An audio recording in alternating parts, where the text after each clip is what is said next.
Someone once said, at some point, you have to stand on your own side. Boston. A March morning in 2025. Catherine Kate Brooks woke up with a strange feeling. Not happy, not sad. More like a switch clicked on. Determination. Since Robert died, this was the first time I looked in the mirror and saw the woman I used to be, calm, clear, and ready to walk straight into a storm called family betrayal. I put on the wine-red dress Robert used to say, makes you look classy. I tied my hair back and used a little makeup to hide the dark circles.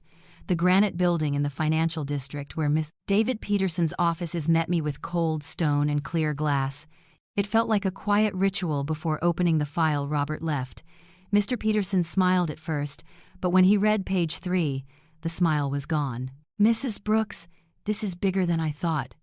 I nodded. I wasn't there for pity. I was there to take back what is mine, but not in the way Lauren Brooks expects. Have you ever seen family betrayal work so smoothly it almost feels polite? It's not shouting or slamming doors. It's a 2-minute phone call. It's a power of attorney signed during days of grief. It's selling the beach house in Cape Ann under the story, Mom is very sick.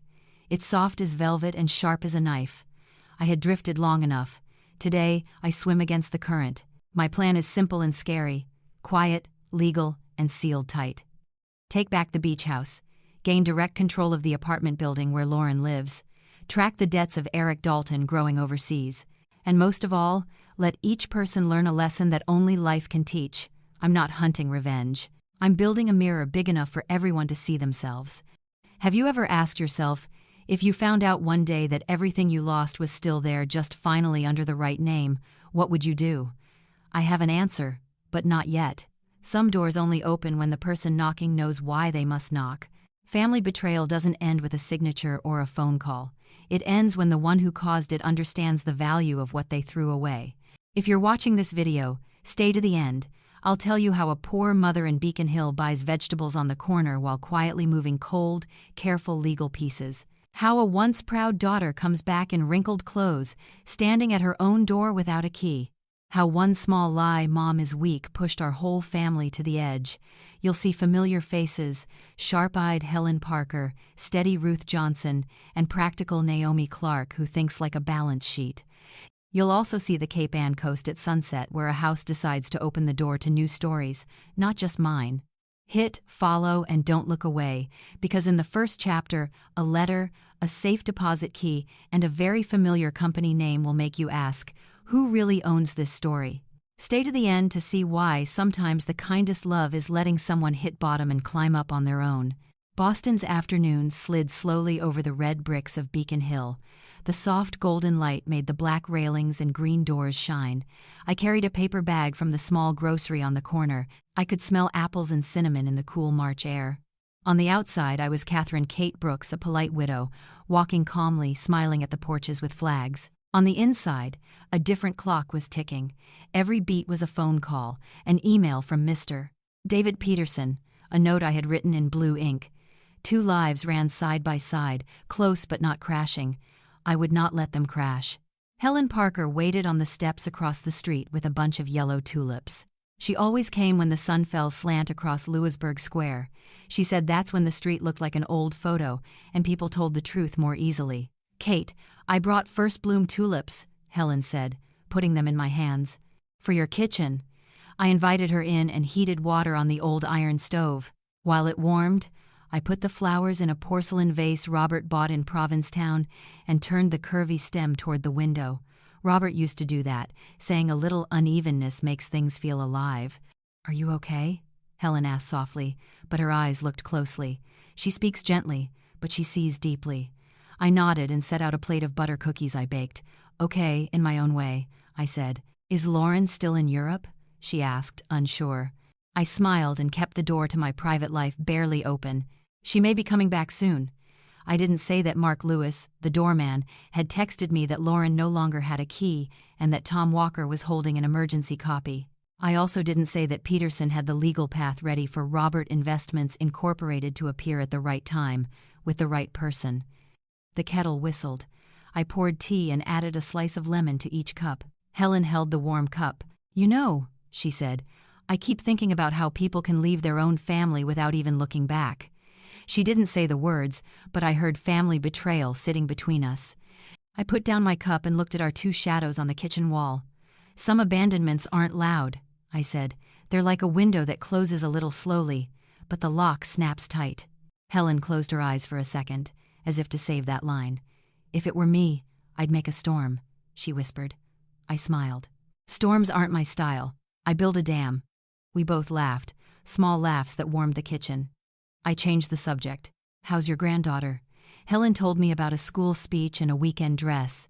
We stayed on safe topics, like walking along the narrow sidewalk of Mount Vernon Street. But while I listened, I checked my to-do list in my head. Call Naomi Clark to confirm the safe deposit room. Remind Peterson to check the cross clause in the beach house sale. Email thanks to Julia Bennett for booking access to box number 247. No detail could slip. When Helen left, I stepped onto the porch and looked at her window. A second bunch of tulips leaned in a glass vase. Their yellow reminded me of something Robert used to say, "Don't win by making noise, Kate, win by being on time." I took out my phone. 2 missed calls from Peterson's office, 1 new email from his secondary address. I opened it. Notice to void the beach house deal is done. Copy filed with the court attached. For the Back Bay building, direct management transfer will finish in 10-14 days. P.S. Broker confirms Eric Dalton is in Paris. Signs of seeking residency through marriage. I let out a long, easy breath. The loose pieces were pulling together like magnets. I carried things to the living room and spread the files on the walnut table. Each stack had a different clip. Blue for assets, red for disputes, black for advisor letters. I wrote a note in the margin. Don't rush to comfort. I wrote it for me to read later because when Lauren comes back, my first instinct will be to hug her. But lessons don't grow in arms that close too soon. They need space and quiet, like soil holding water around roots. This time, my gentleness needs a frame. Shoes tapped on the bricks in the alley. I looked through the curtain. Carol Davis walked her chubby dog and waved. "Kate, are you going to the morning market tomorrow? I got great oranges." I said, "Yes, see you there." I went back to the kitchen and wiped a tea ring off the table with a cloth. I keep my home ready for guests, another way to say ready for the storm. Doorways shined. The stair rail felt warm to the hand. The house arranged its memories so they would stand in the right place when needed. At night, I walked around Louisburg Square. The streetlights made bright circles on the road. A young couple passed, laughing. An old man stopped to fix his scarf. The city kept its own rhythm, not caring about the small earthquakes inside each apartment. I thought about Lauren like a careful surgery. The cut must be in the right spot, the blade sharp, the hand gentle. I wasn't looking for victory. I was looking for a new balance where a person must face themselves and say out loud what they've been avoiding. Back home, I opened the wooden box Robert left me. At the bottom, under Cape Ann photos and a few seafood bills, there was a small envelope that smelled like old paper. I've read it many times and know his handwriting by heart, but each time I open it, warmth runs through my chest. "If our daughter stumbles, be patient," Robert wrote. "Some things you cannot say for her. You can only be the ground so she can hear herself." I folded the letter. I'm not being the ground to disappear. I'm being the ground to lift others up. My phone buzzed. A text from Mark Lewis. "Mrs. Brooks, I'm on the night shift tomorrow. If Miss Lauren comes late, I'll let you know." Just one short line, but I read many layers in it. The building still runs politely and by the rules. The people inside still have work pride. And above it all, Robert Investments, Incorporated has placed the last legal piece. I texted back, "Thank you, Mark. Simple kindness is my anchor." Before bed, I cleared the table and left one thin file marked Day 1. I felt grateful to Beacon Hill for the perfect backdrop. Deep red bricks, narrow windows, church bells that fall like tiny metal drops. Here I can be both a modest widow and the quiet mover of a plan measured in days. If someone asks, why stay silent? I'll say, some locks don't open with noise. They open with time, discipline, and a clear look, the only things strong enough to break the cycle of family betrayal. Lights off. The city slid out of the window like a velvet curtain. On the other side, I heard wind in the trees. Tomorrow might be the day Mark texts again. Tomorrow might be our first day, each of us in the right role, in the right place, at the right pace. I pulled the blanket to my chest, closed my eyes, and whispered an old line. Don't win by noise, Kate. Win by being on time. Robert said that. And tonight, I believe every word. The coast road in Cape Ann opened like a thin silver ribbon in the late March sun. I drove Robert's pickup now back in our garage past the gray rock points, the salty sea smell filling the cab. A small wood sign said, Harbor Lane, and then our cream-colored house appeared, with a porch facing the ocean. I parked, turned off the engine, and let the sound of the waves fill the quiet.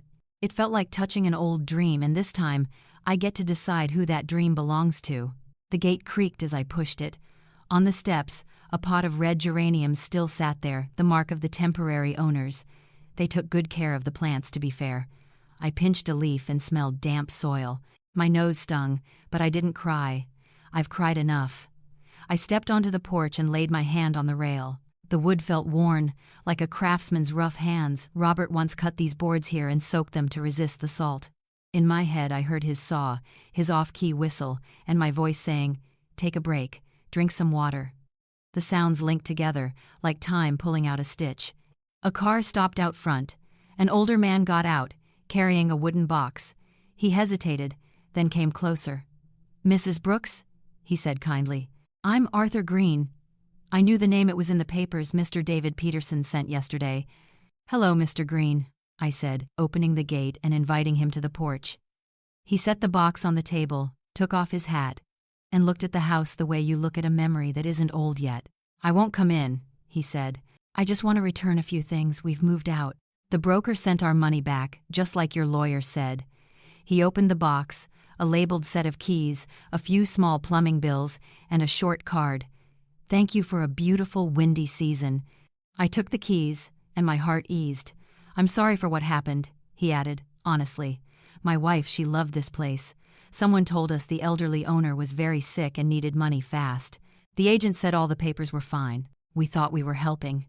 But then," I looked at him. Arthur's truthfulness took the sting out of things. "It's not your fault," I said. "You did what a good person does when the story sounds right." I didn't add that the story came from family betrayal, a smooth lie, kind-sounding enough to kill doubt. Arthur nodded and sighed. "Do you blame the person who told that story?" he asked softly. I thought of Lauren, young, confident, trusting the wrong man, and of Eric Dalton, who knew exactly which strings to pull. "I do," I said, "but blame doesn't help if they're not ready to listen." We were quiet. The waves outside kept time like a wall clock. Arthur glanced at the porch rail. "You know," he smiled, "I rebuilt my own porch once. Looking at this one, I'd say your husband was very careful." "He was always on time," I said, smiling back. "He believed everything has its own rhythm, even forgiveness." Arthur put on his hat and stepped back. "I hope this house keeps the sound of people in it," he said. "An empty house gets sad fast." He started to leave, then turned. "Please come to dinner with my wife and me sometime. We'd like to toast the true owner." I nodded. Simple invitations can fix your faith in people. I unlocked the door with my own key. Dry wood and sea salt greeted me. The picture frames were still there. They hadn't touched them, maybe out of respect or because there wasn't time. On the wall was a photo of Robert holding 5-year-old Lauren on the sand, both covered in sunscreen, both laughing with their eyes squeezed shut. I touched the frame. "I'm bringing our girl home," I whispered to the picture, as if Robert were under the porch roof shaking sand from his shoes. I walked through the rooms. The small kitchen with a window on the water, the living room with a sand-colored armchair, the bedroom with the oak dresser we bought secondhand in Rockport. Everything was where it belonged. Only a few new plants and a new set of glasses, signs of a life about to start, but stopped. I stood in the doorway and listened to the house. Some houses talk, as if they record the steps of those who stay. In the wind and salt smell, I heard our old afternoons. Robert lighting the grill for fish, me mixing salad, Lauren racing around the porch, squealing when a fish jumped. It was all still here, not because we held on so well, but because we came back on time. My phone buzzed.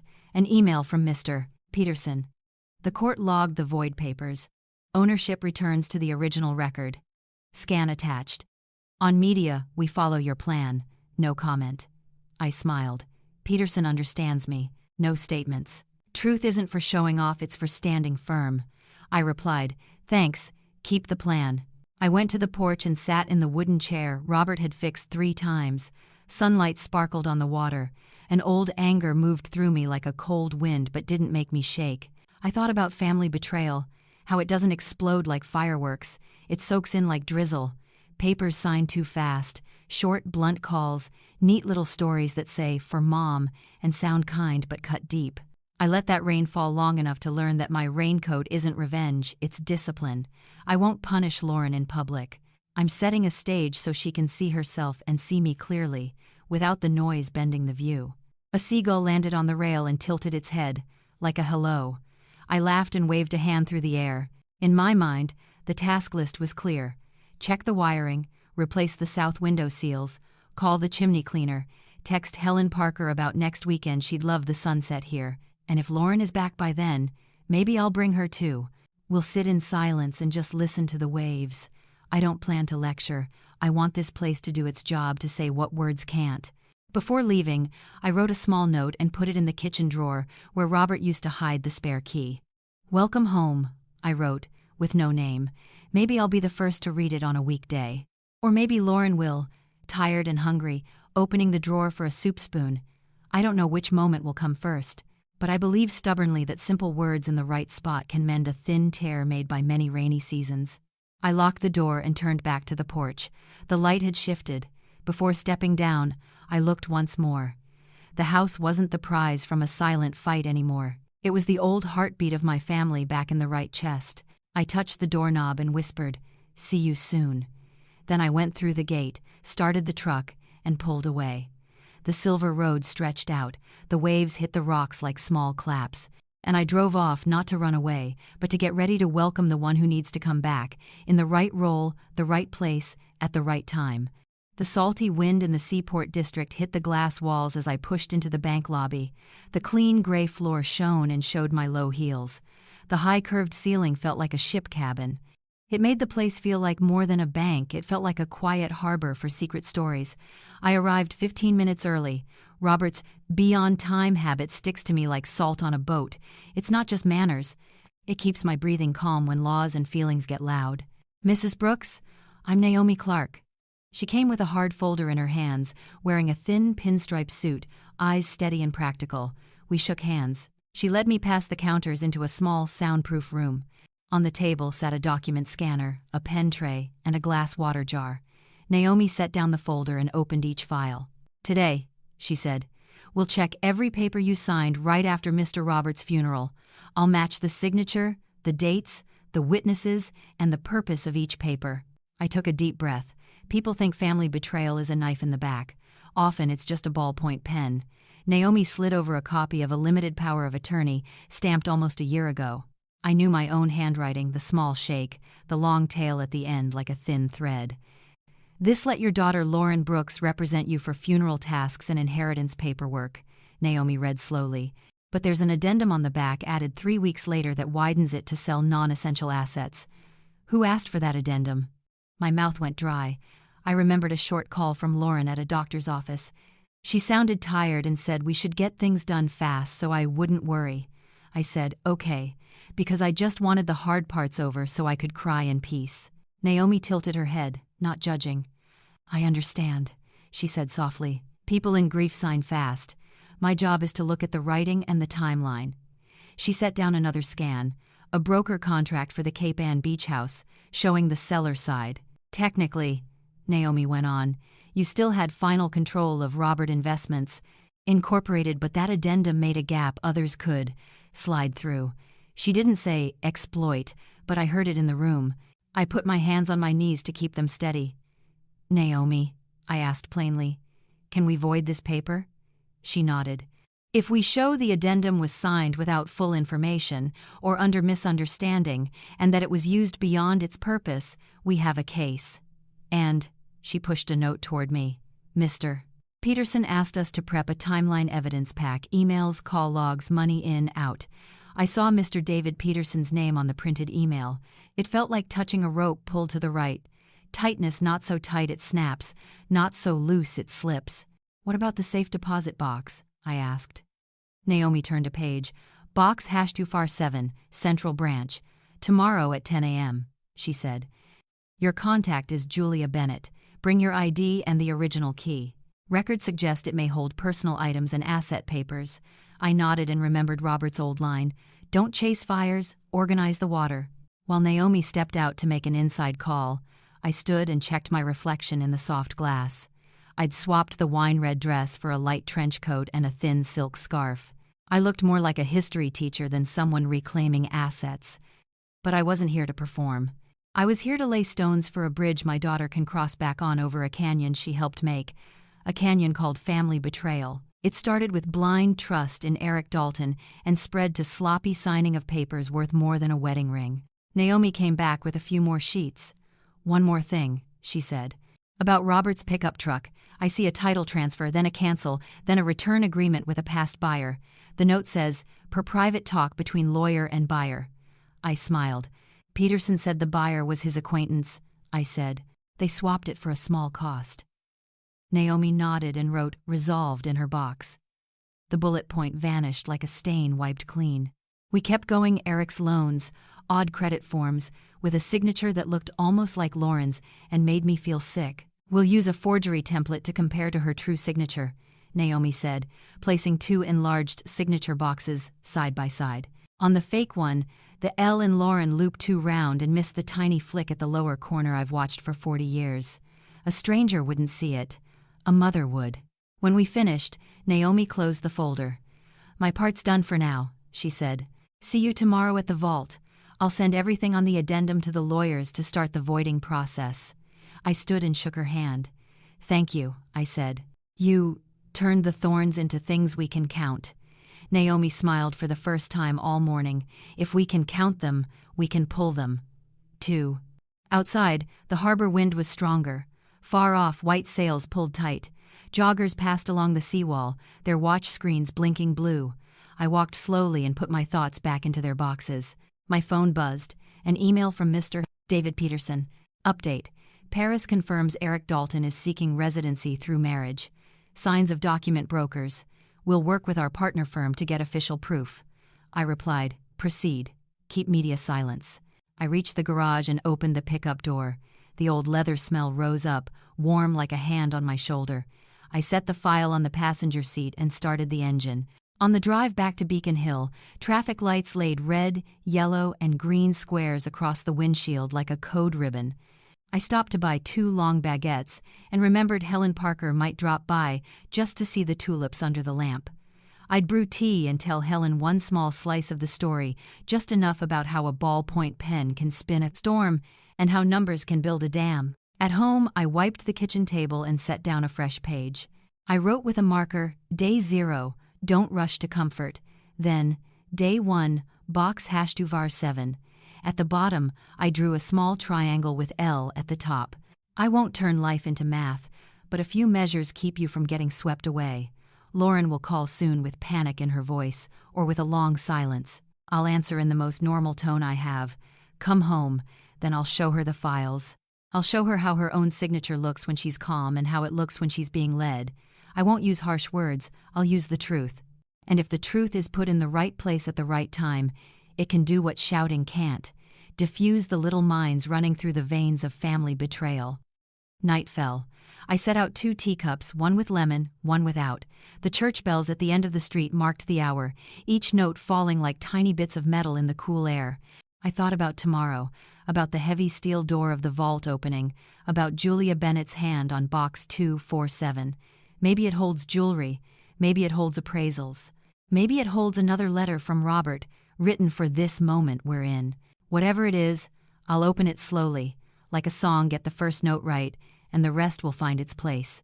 I turned off the stove, set the dish towel on the chair back, and looked around the room, now arranged to the last corner. Nothing extra, nothing loud. I don't need a win. I need something stronger than winning, a new order where each person knows where they stand, why they're there, and what to do next. Outside, the wind poured through the alley like a page turning.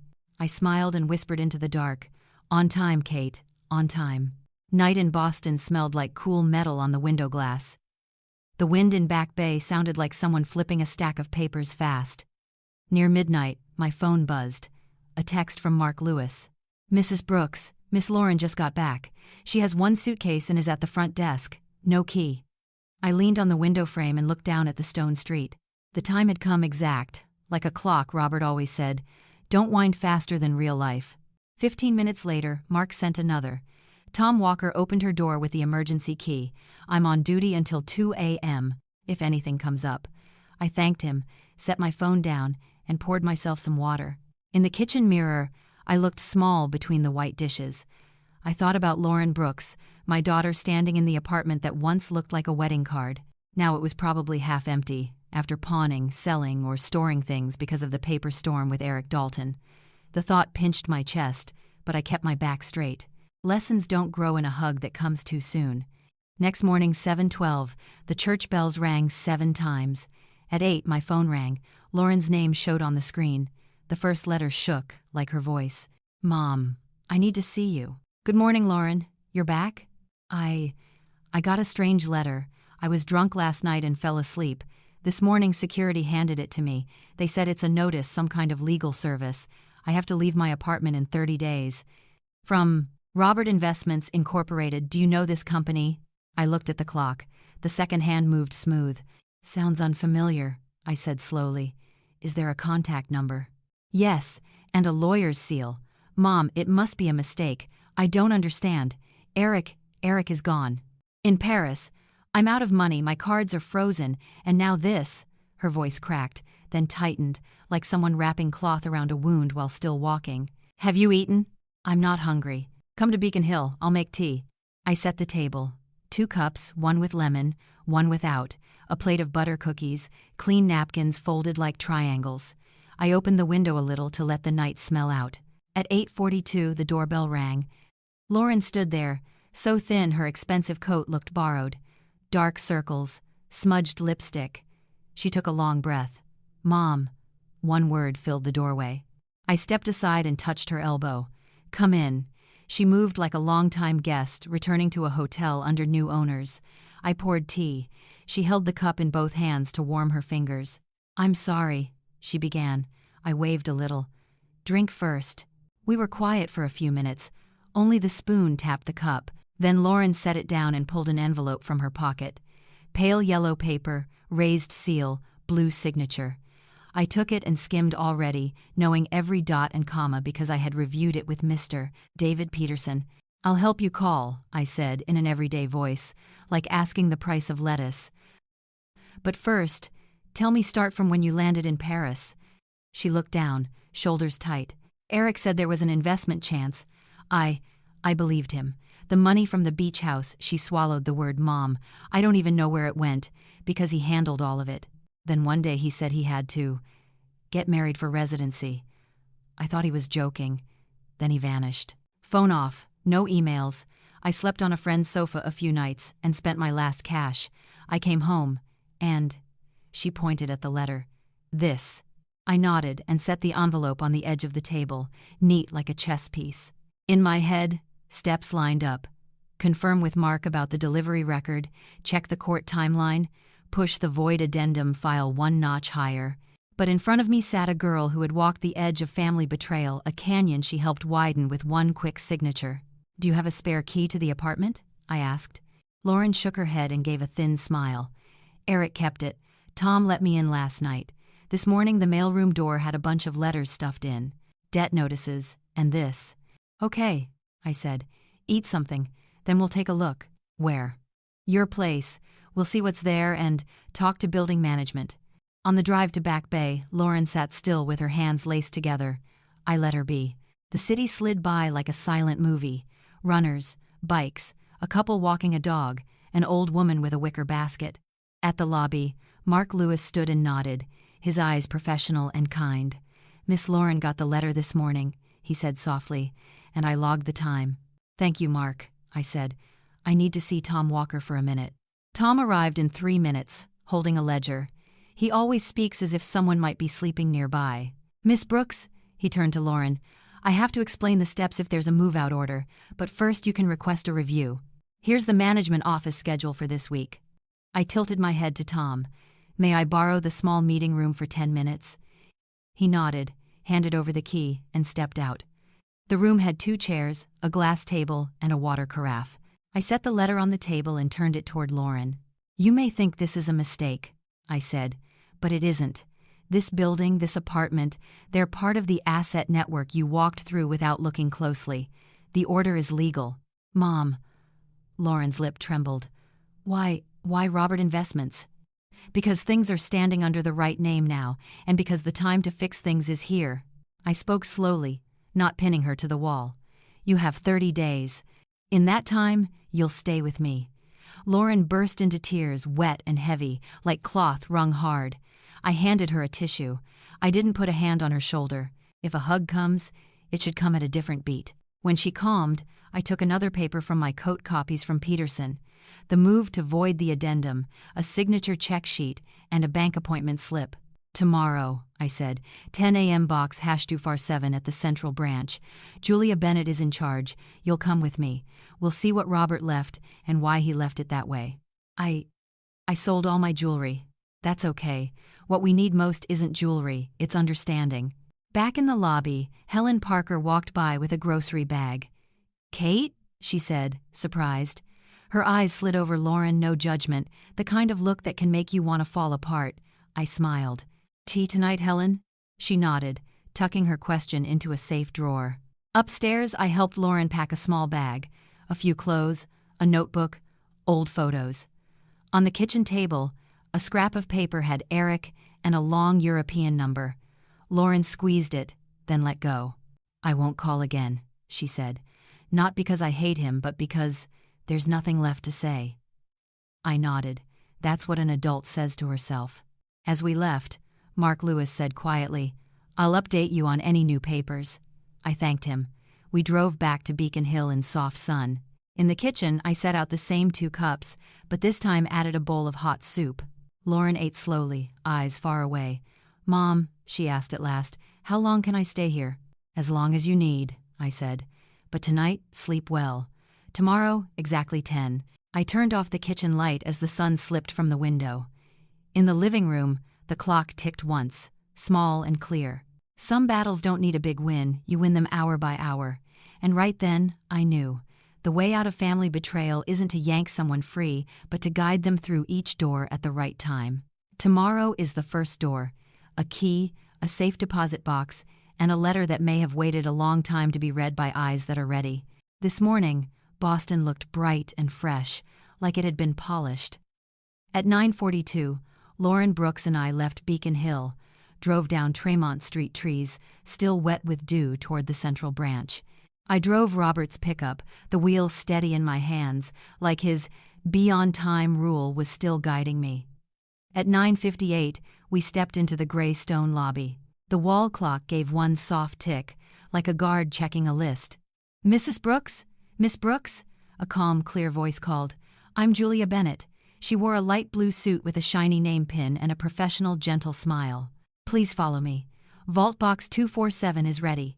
We walked down a stone hallway. On the left were steel doors with round windows. On the right were black and white photos of the city from the 1,920 seconds. It felt different from the front of the bank, heavier, full of rules and memory. In a private room, Julia set a velvet tray on the table, checked my ID, then handed me a small key. "Put the key in here and turn right," she said. Metal touched metal with a dry click. The door popped open. Julia pulled out a long metal box, set it on the table, and opened a second latch. Inside were a thick brown envelope, a velvet jewelry box, and a file tied with a rubber band. Julia stepped back. "I'll give you privacy. Press the bell if you need help." The door closed. It was just me and Lauren, with the soft hum of the air conditioner. I put the envelope on top. In the corner was Robert Brooks's handwriting, "For Kate, open only when you feel you need to." I smiled a little and traced the slanted letters. "You open it," I told Lauren, sliding it to her. She took a breath and peeled the seal. Inside was a short letter and a note listing. Emerald necklace estimate, pearl necklace estimate, platinum diamond ring estimate. Each line had a number, each number like a small anchor. Lauren read a few words out loud, and her voice shook at the last line. "If our daughter stumbles, don't pick her up too fast. Stand nearby until she wants to stand." I opened the velvet box, Cool light ran over the stones. "Mom," Lauren whispered. This is a fortune," I nodded. Next to the box was the file Robert had left rough appraisals and a second short note just for me. "If this reaches you now, it means we're on a narrow road. Don't look for the wide road. Set each stone in its right place." I folded the note and rested my hand on it, like calming a small bird. "What do you want to do?" I asked. Lauren swallowed. "Sell part of it," she said fast, like she was afraid she'd change her mind. "Pay the most urgent debts first, the ones backed by collateral." I asked at the bank. "They have a free advisor, Naomi Clark," she said, "to pay the ones that could take the property right away." I studied her. There was something new at the corner of her eyes, a small bit of discipline, thin but healthy. "Are you sure?" I asked, slow and even. "These aren't just stones. They're memories shaped into things." Lauren nodded, then shook her head, then nodded again. She gave a small smile at herself. "I'm not sure, Mom. I just know if I don't pay these, they'll show up at the door, and I don't want to hide behind anyone anymore." I let that space sit. Family betrayal is not only about who hurt whom. It's also the moment we see we've betrayed what we once believed by not reading a letter, not asking one more question, not looking closely at a signature. I took out my phone and typed to Mr. David Peterson. "Opened the box. There's a list of jewels and values. Please prepare a legal plan to sell apart clean records. Full transparency." I hit send, then pushed Robert's note toward Lauren. "Choose," I said. "3 items, no more, and write down why you chose them." Lauren's eyes widened. "Are you testing me?" "No," I said. "I'm helping you remember. Rushing is the scissors that cut old memories." We sat close under the cool light. Lauren touched each piece very gently, like she might break a whisper. She chose the emerald necklace, high resale value, a pair of pearl earrings, keep one to remember Grandma, and the platinum diamond ring, sells fast with less loss. I wrote the 3 lines on the file cover and handed her the pen. "Your handwriting," I said. She wrote with a small shake, but the letters stayed straight. When she finished, sweat dotted her forehead like mist, but her shoulders had dropped. The door opened a little. Julia peeked in. "Everything okay?" "Thank you, yes," I said. She nodded and gave us one more form. "If you sell through auction, we have partner lists. If you consign, you'll need photos and an independent appraisal." She worked neatly, like a tailor putting the last stitch in a pressed jacket. I booked an afternoon slot for photos and checks. Leaving the vault, we crossed the lobby.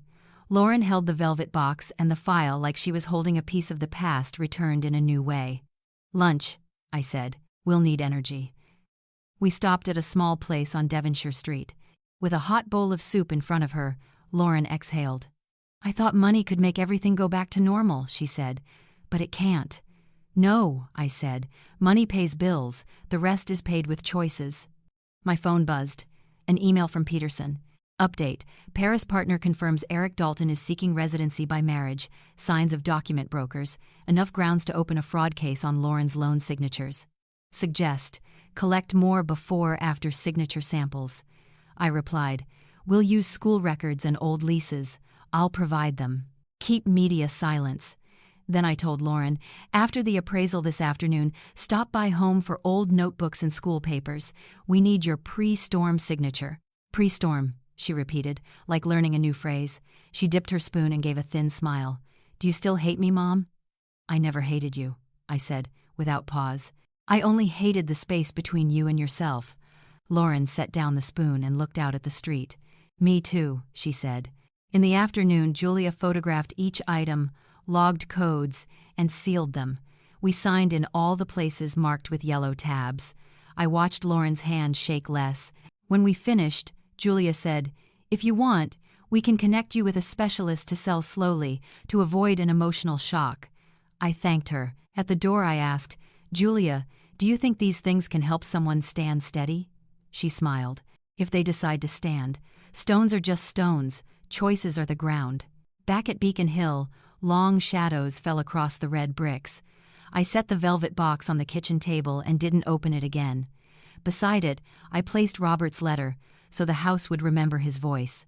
Lauren stood still, then suddenly hugged me. It wasn't a hug asking for pardon or for the past to be erased. It was one person choosing to stand near another. I hugged her back. Short, simple. Enough for our heartbeats to meet. Enough to say, I'm here. That night, after the house was quiet, I wrote in my notebook, Day 1, Box 247, opened, don't rush to comfort. Under that I added, Day 2, compare before-after signatures.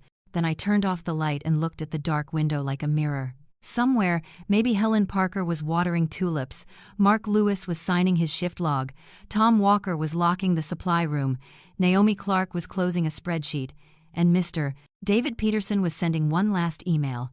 Each person made a small move, and together they made a bridge. And here's what I believe.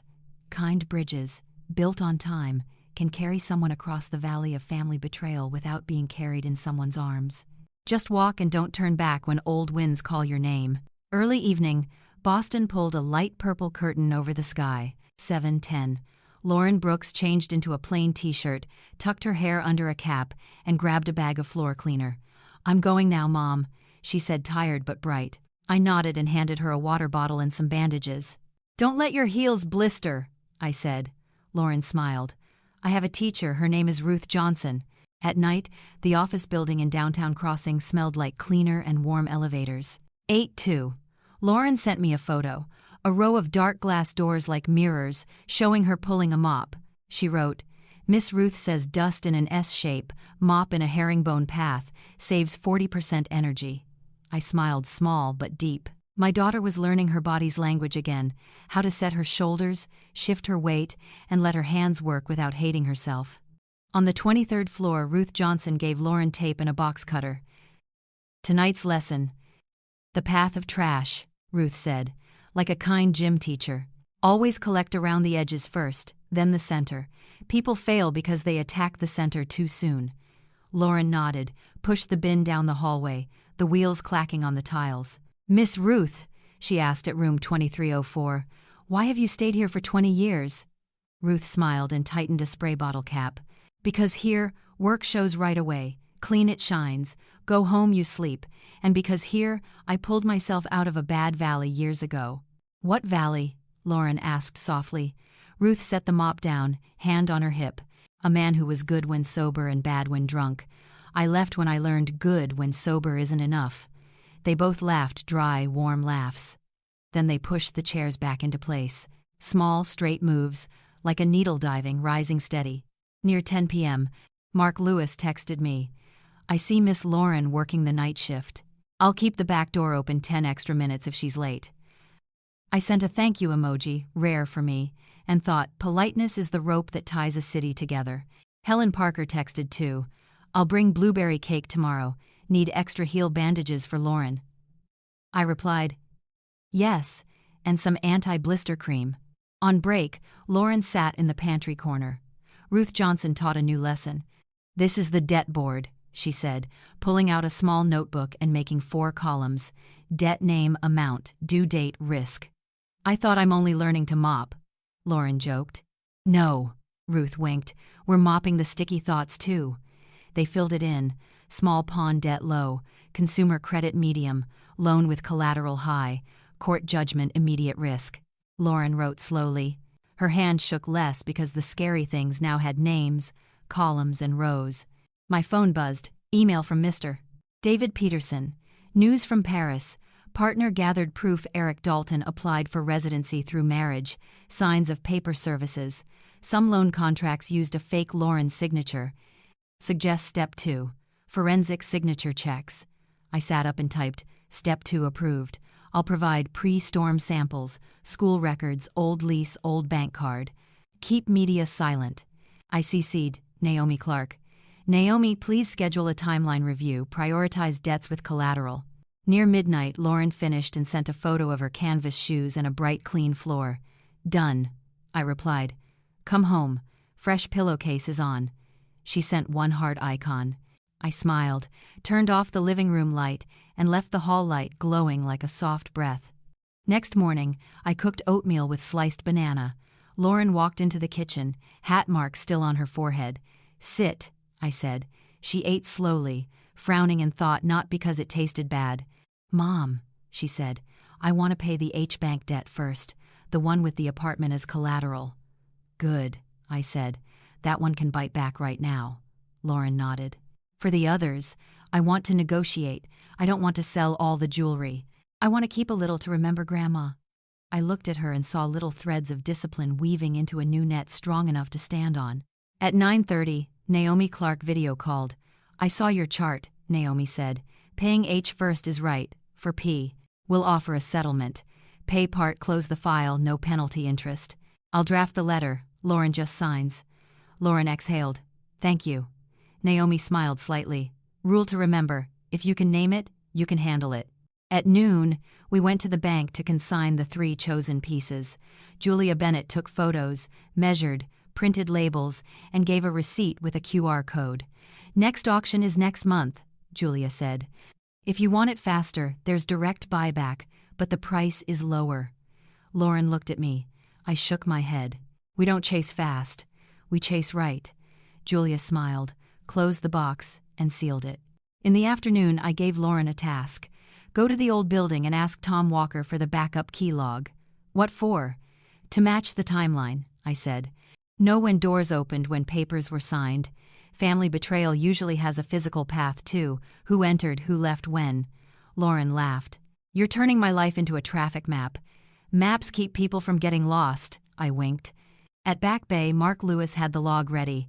The time Lauren first asked for a door unlock, the day the legal notice was delivered, the time received. Tom Walker gave a copy of the staff schedule and confirmed no lock changes in 6 months, Lauren signed. Keep going, Tom said softly. I will. Lauren answered with a small, calm pride just starting to grow. That evening, Helen Parker brought blueberry cake and heel bandages. 3 women, 1 young, 1 middle, 1 older, sat around the Beacon Hill kitchen table. Helen listened without interrupting, asking only bright, simple questions. When did embarrassed turn into want to fix it? Lauren thought. The first night, I pushed the mop when the floor shone. I saw I can do a job all the way. Helen nodded, touched Lauren's shoulder for 1 beat, then pulled back like setting a teacup down without spilling. When Helen left, I gave Lauren a thin envelope. Debt settlement letter, sign your calm signature. Lauren took a breath and signed clean and firm. I set it next to a photocopy of the suspected loan signature. The 2 L's looked almost the same, but the calm one had a tiny flick at the base. The fake was a round, empty loop. See? I asked. I see, she said, and I heard a small, new vibration in her voice, the sound of someone recognizing her true shape. Night fell, I wrote.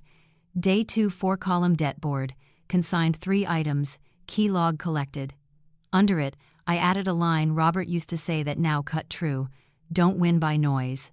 Win by being on time. I closed the notebook and looked at Lauren taping her heels, grinning at the sting. Hurts? I asked. Yeah, she said, but the kind of hurt that lets you keep walking. I nodded. Somewhere, mister. David Peterson was fitting files together. Naomi Clark was closing a spreadsheet. Julia Bennett was sealing a box. Ruth Johnson was resting her mop against the wall. Each person a stitch, mending a torn cloth. And maybe, when the last stitch closes, family betrayal will be just a faint seam. You can see it if you look hard, but it won't cut your hand anymore. Friday morning, the financial district looked silver on the glass buildings. Catherine Kate Brooks walked with Lauren Brooks into Mr. David Peterson's office. The wall clock said 8:58. Right on time. A receptionist led us to a meeting room with frosted glass walls. On the table sat a thick black folder with a gold label. Dalton, Forensic and Remedies. I could hear my daughter's heartbeat change, like a loom speeding up. Peterson came in wearing a dark blue tie and a steady professional smile. Good morning, Mrs. Brooks, Miss Brooks. Thank you for coming. He laid down 2 thinner packets, each clipped with a different colored paper clip. I'll start with the hard part, he said, calm and clear. This is the expert signature report. Left side is Lauren's real signature from before the mess school records, an old lease, bank forms. Right side is the signature on some loan papers we think are fake. I saw Lauren grip her chair. Peterson slid the comparison under the lamp.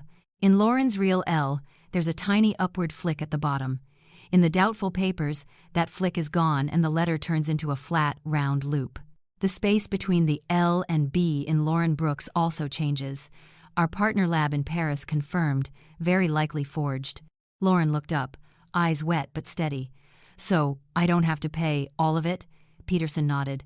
Loans signed with a fake signature are invalid, or you're not responsible for them. For the rest, we'll settle. Here, he pushed a thin packet to Lauren, is a payment offer Naomi Clark approved. We start with the debts that could take property fast. He opened the black folder. Now the hard part that's legal and personal. Inside, I saw email screenshots, Eric Dalton's French residency forms, a copy of a short interview from French immigration, and a photo from a cozy dinner. Eric, smiling with a young woman, Chloe Martin, with a cheap ring box on the table. Peterson said, Eric Dalton hired a document fixer and staged a marriage to stay in Europe.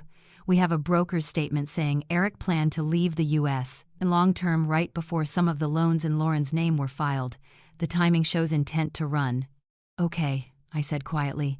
Let me talk to my daughter. Peterson stepped back, closed that folder, and left only a pen and a glass of water. I turned to Lauren. Honey, I said softly. I'm listening, Mom, she answered. These last weeks you did one of the hardest things in life, I said. You stood up on your own 2 feet. I let you walk that road, even knowing you might fall. I slid the second packet to Lauren, plain cover, only a white label. She opened it. Inside were ownership papers, management transfer papers, and investment statements of Robert Investments, Incorporated. The beach house file for Cape Ann, the Back Bay building records. Owner's name, Catherine Brooks. Lauren read slow, then faster, then slow again like small waves. Mom. Her voice was thin as a thread. Everything is yours? From the start, I said. And from the day you called me from that clinic, I began taking back what was wrongly sold, fixing control, and closing the leaks. I kept quiet so the truth could arrive on time. So, the 30-day move-out notice.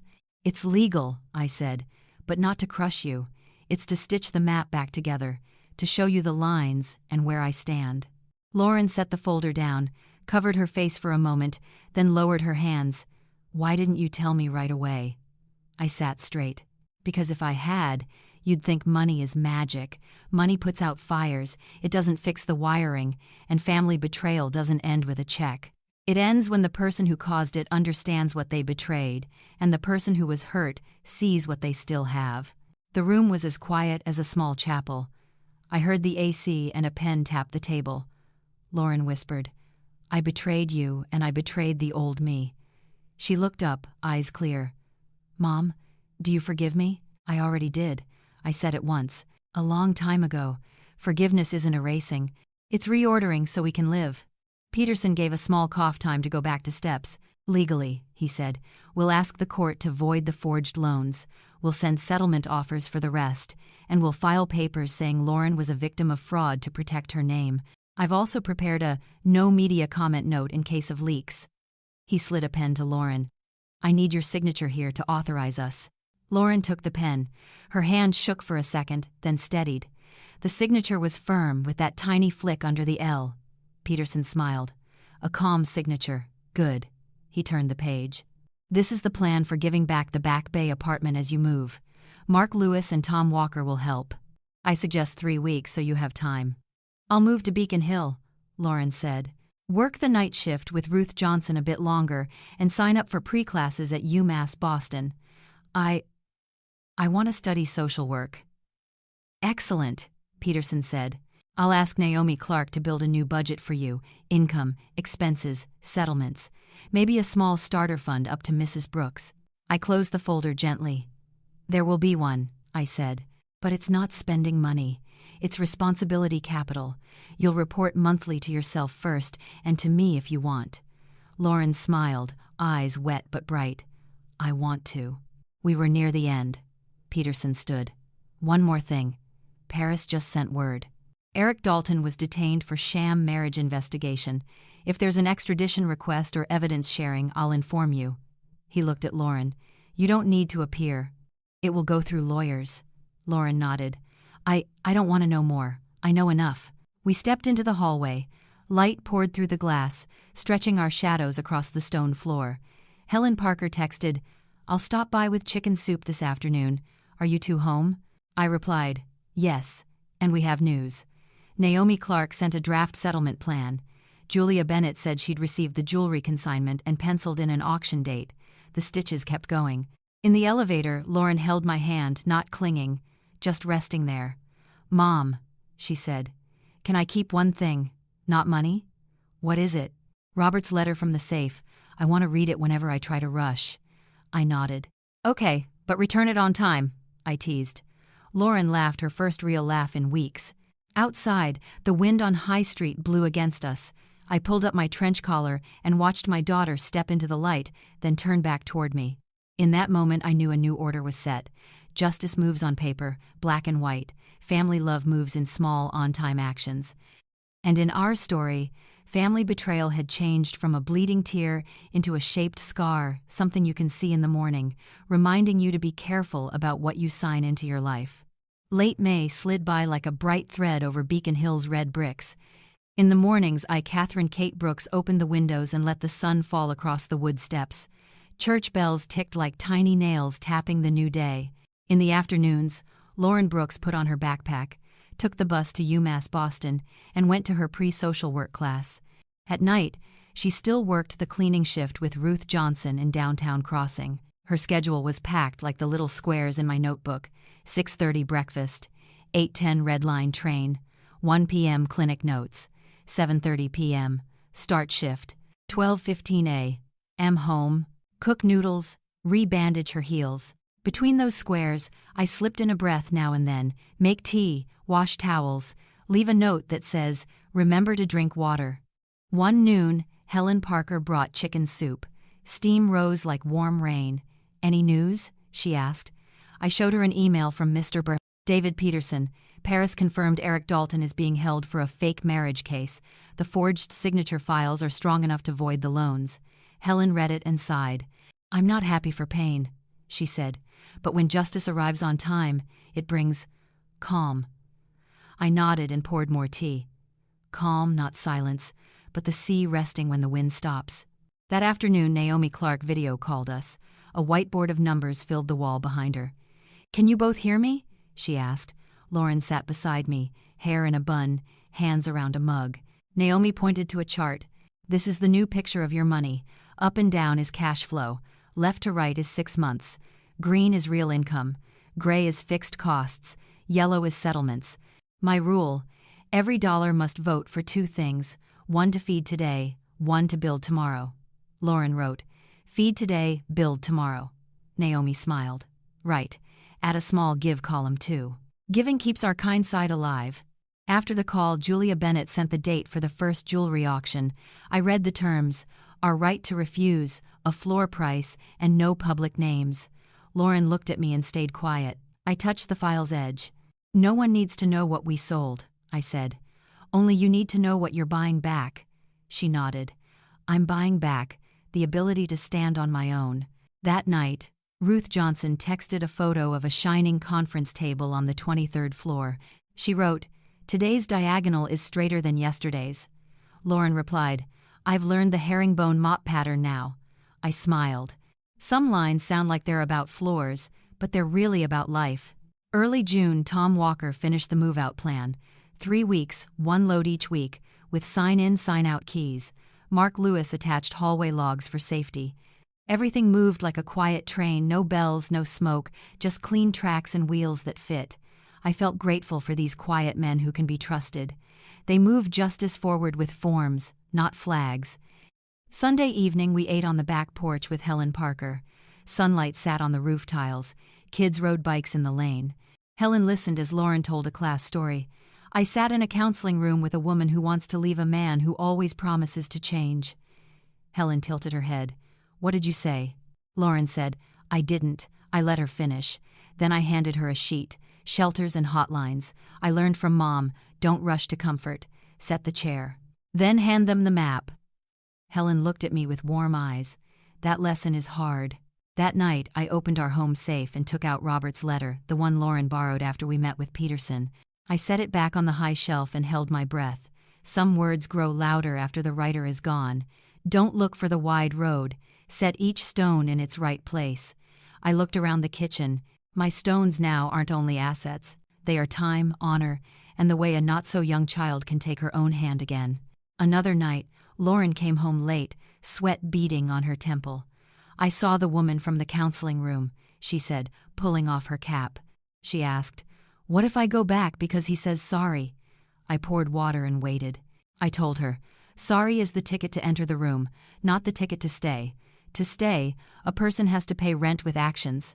I looked at my daughter and heard Ruth Johnson in her words, a shadow of Naomi, and Robert's footsteps on the old porch. The next week, we got news. The first jewelry lot sold higher than expected. Julia Bennett sent the final sheet. Fees, net amount, payout date. Naomi Clark updated the chart. Less yellow, a little more green. Mr. David Peterson said the court accepted the forged loan files and will hold a short hearing to finalize. I turned it into 3 short lines in my notebook. Money in on time, legal moving, hearts warming, 3 dots, enough to remember. Saturday morning, Helen Parker took us to the public garden. On the small bridge, swans drew thin lines on the water. Lauren said she wants to apply for an internship at a women's help center. "I don't know if they'll take me," she said. "But I want to try," I said. "If not this round, next round. You learned herringbone on floors. Now do herringbone with forms, step by step." Helen laughed. "You two turn everything into cleaning lessons." "Cleaning is leaving something shining behind you," I said. "That's philosophy enough." In the afternoon, I drove to Cape Ann alone, checked the south window paint, and called a glazier to change the seals. I stood on the porch Robert built and listened to waves like hands tapping a table. A new plan formed in my mind. Make the house a quiet rest stop for women who need a harbor. No sign, no noise. A small network of people who know how to be on time. I texted Lauren, "Are you free next Sunday? Help me review an emergency stay checklist." She replied with a pencil emoji. At night, Mark Lewis sent a final log. Back Bay Apartments' second move complete.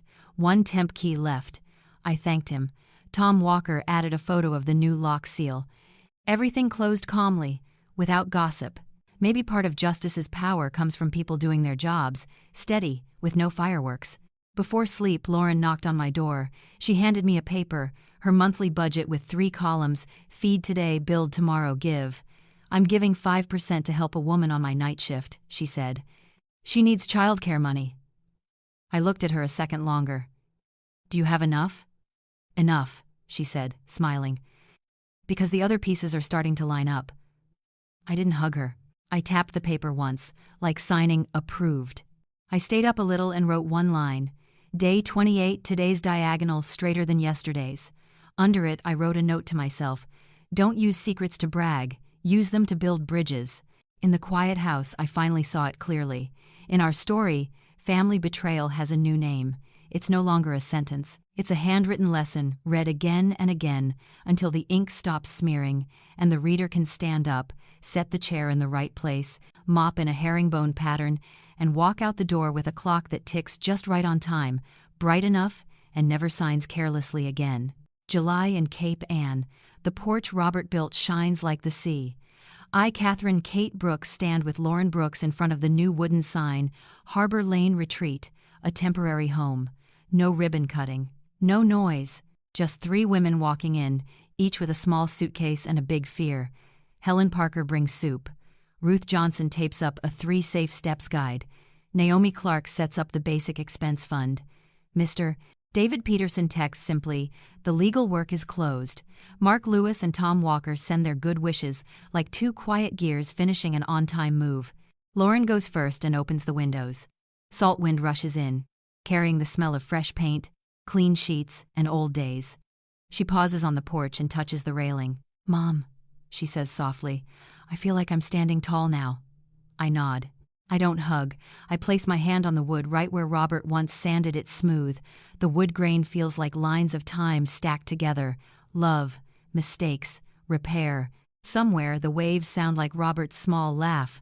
"On time, Kate." In the afternoon, the 3 guests sit at the kitchen table and read the 7-day map Lauren made, where to get help, hotlines, and a simple spending notebook. No one says the words family betrayal, but everyone knows why they're here. At day's end, I put Robert's letter in the top cabinet. Not to hide it, but to remind myself, every letter waits for the right moment to be read. At sunset, the ocean turns honey gold. Lauren and I lock the door and hang the key on the wooden hook. "Tomorrow," I say, We'll plant another row of flowers. She nods. One house with lights on, one new flower bed, one person standing tall. That's enough for an open ending.